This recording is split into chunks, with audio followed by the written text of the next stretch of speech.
नाही, खरोखर एक फार मोठी पोकळी ही जाणवते.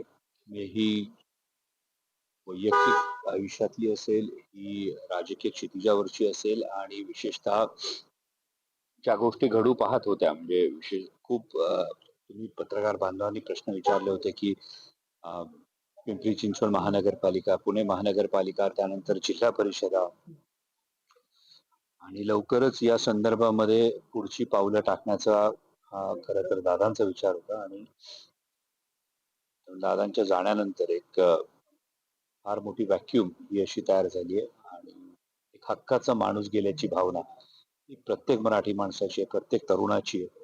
म्हणजे मग दादांचा तो मिश्किलपणा असेल, दादांचा तो करडेपणा असेल, दादांची प्रशासनावरची पकड असेल आणि अगदी सत्तेत असताना सुद्धा शिवशाहू फुले आंबेडकरी विचारधारेची जी त्या विचारधारेशी दादांनी ठेवलेली प्रामाणिकता असेल, हे खरंच वाखाणण्यासारखं आहे आणि एक फार मोठी हानी महाराष्ट्राच्या राजकारणाची. अनेक प्रश्नचिन्ह उपस्थित केले जात आहेत. साहेबांनी देखील यावरती त्यांनी एक विधान केलेलं आहे. याकडे कसं बघताय? जे मला प्रश्नचिन्ह वाटतं एकदा उपस्थित साहेबांनी विधान केलेलं आहे, त्या संदर्भात साहेबांनी भूमिका स्पष्ट केलेली आहे. त्यामुळे त्याविषयी मला वाटतं दादा जाण्याचं दुःख हे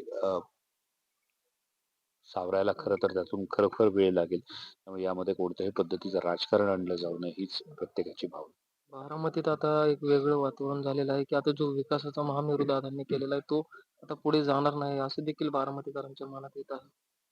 दादांच्या जाण्याने ही नक्कीच हानी झालेली आहे, पण असं नेतृत्व एक फार मोठी पायाभरणी करून जातं आणि त्यामुळे मला वाटतं दादांच्या विचारावर सगळे कार्यकर्ते हे नक्कीच नेटानं त्या दृष्टीनं पावलं टाकत राहतील आणि जे काही दादांचं स्वप्न आहे, जी काही दादांची इच्छा होती, कारण दादा जेव्हाही इतर शहरांमध्ये जेव्हा असायचे तेव्हा अभिमानानं बारामतीचा उल्लेख करायचे आणि त्या विचारावर हे कार्यकर्ते सगळे यापुढे वाटचाल करतील असा विश्वास आहे. आता ही घडलेली घटना आहे, आता या अतिशय दुर्दैवी घटना आहे. आता कुठेतरी पक्ष एकत्र आला पाहिजे किंवा संपूर्ण कुटुंब ते एकत्र आहे, पण पक्ष एकत्र येऊन आता कुठेतरी भूमिका घेतली पाहिजे असं वाटत नाही. या दृष्टीने खरं तर ही दादांची इच्छा होती. म्हणजे मी आज पहिल्यांदा आपल्या समोर ही गोष्ट सांगतोय, कारण पुणे महानगरपालिकेची निवडणूक असेल, पिंपरी चिंचवड महानगरपालिकेची निवडणूक असेल, जिल्हा परिषदेची निवडणूक असेल, यामध्ये या दृष्टीनं पुढे गेलं पाहिजे ही खरं तर आदरणीय दादांची ही भावना होती